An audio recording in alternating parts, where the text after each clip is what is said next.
I got involved in Black and Pink because I was incarcerated for a year. They put me in a lockup for the whole time I was there because I was transgender. I've been incarcerated basically about half of my life. I got sexually assaulted in jail, and also they wouldn't give me my hormones for 2 years. So in that 2 years, I became suicidal and all again.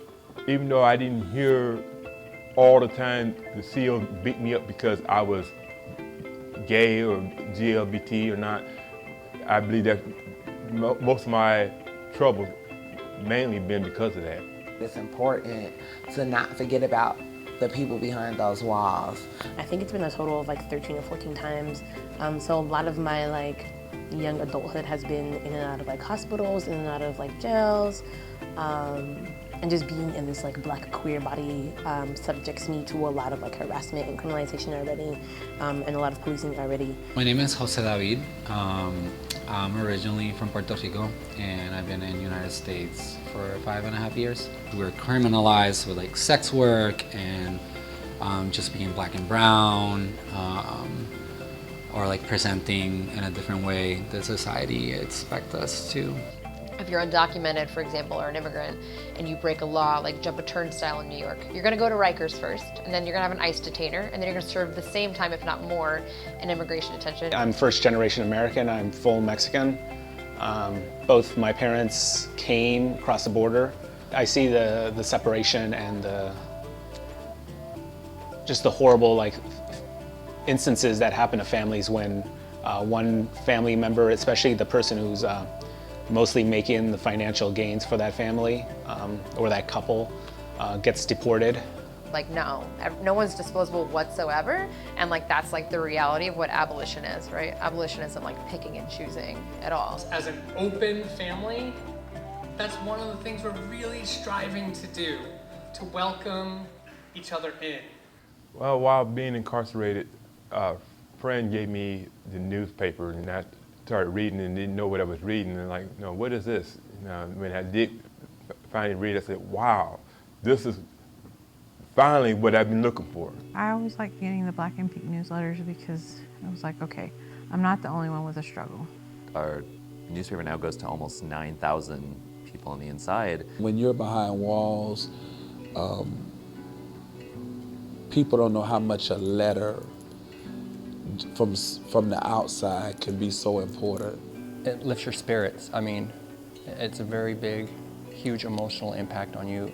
Especially when you don't have no family, no one to actually come and visit. My family disowned me because of my sexuality.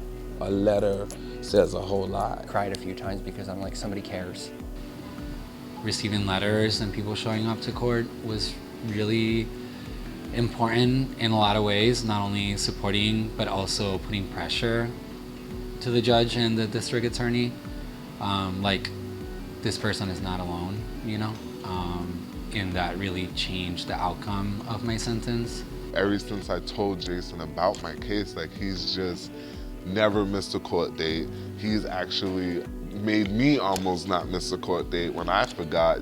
And so that's why I appreciate orgs like Black and Pink and bringing us together, because they see how important what we're fucking facing when we're locked up.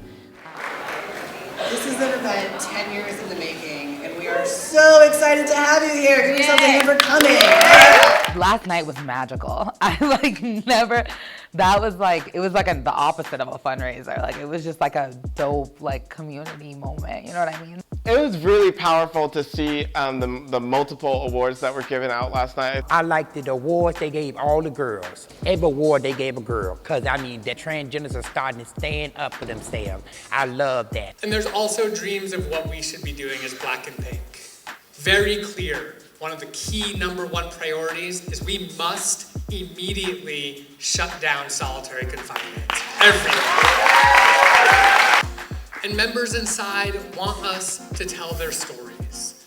One of the key pieces of advice that they're giving, key demands they're making of us on the outside, is that this keeps happening, that stories keep being told. When my sister Cece made her speech, about Black trans women, and it was amazing. This isn't something that we're making up. This isn't something that's just on an episode of Law and Order. This is our real lives. This is no script. And it's time that people understand and respect us and give us our due. We led this movement. It's time that people understand that. My ancestors led this movement. I also really enjoyed Cece McDonald's speech and her call to action to other folks who are part of this movement, and how important it is to like continue the work, like not just like tokenize folks who are trans or like share this one statistic about like the rates in which trans women of color are being murdered, because it's like we need more support than just like you saying something. Like we need you to show up for us in tangible ways. Let's not just think about the people incarcerated. Let's think about the people who are getting out of prison. Let's think about the people, how to prevent people from going into prisons. Let's think about all the ways that we can stop this, and with the help of Black and Pink and so many organizations, we can bring liberation for trans women and trans women of color and the whole incarceral state, and we can abolish prisons and we can make change. But it's up to us. Now, are you down for that? Are you down for that? Get on your feet and tell me that you are down for that. Thank you. This is actually my first time being around so many like formerly incarcerated people who are a part of the community. Being in a room with tons of like queer and trans people, like abolitionists, it feels really good. We have like a siblinghood of folks that we all can look at each other and know that we can depend on each other. Like yesterday was incredibly emotional for me. Like I was crying, and I'm not a crier at all, but I haven't, again, like shared my story or my situation because I didn't feel really affirmed or validated in it. Like we are all here for formerly and currently incarcerated queer people. And so it feels really valuable to me to know that there's a network of folks here who are really invested in supporting us. That love feels so good. I just want to say that really quick. That it is so awesome to see all of you sitting in that room together. It's very powerful. Love is a powerful thing. I just want to say that right off the bat. Thank you. And this is beautiful. You know, just being in such good company, I love it. It's been great. It's like having a family that I didn't even know I had, you know. This has been a time of healing. This has been a time that I've been vulnerable, but that's okay. I'm human.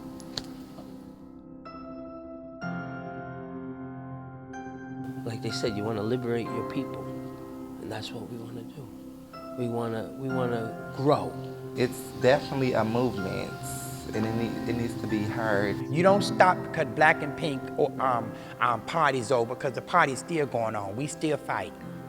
We can all materially support one another, and everybody has their own role in the movement. You know, like everybody's liberation is bound up in everyone else's. Definitely feels like a family in a way that that people feel welcome and feel like they can add to the liberation of all of us. A lot of the people that we've written to have stated, you know, it's really meaningful that there are people in Ohio that are doing this work. It's not just people in Boston. It's not just people in San Francisco. I feel like I know so many queer and trans people that they're not involved with Black and Pink. How do we reach out to these people and be like we are not going to be free until we abolish prisons? And I'm determined to want to be a representative to all those that are still behind the walls and support them and let them know that you got a group of people out here that's trying to fight for you.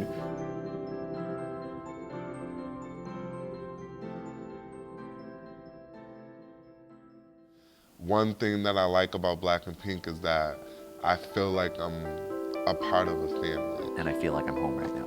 For me, Black and Pink really represents solidarity and liberation. All inclusive. Home. Black and Pink is revolutionary. Love. Unity. Bold, encouragement, and very powerful. Very unique. Transformative. Empowerment. The Black means I got that kind of power. And the Pink means that the sweetness in me, I ain't gonna let nobody take it away from me. Abolition now. Woo! Abolition!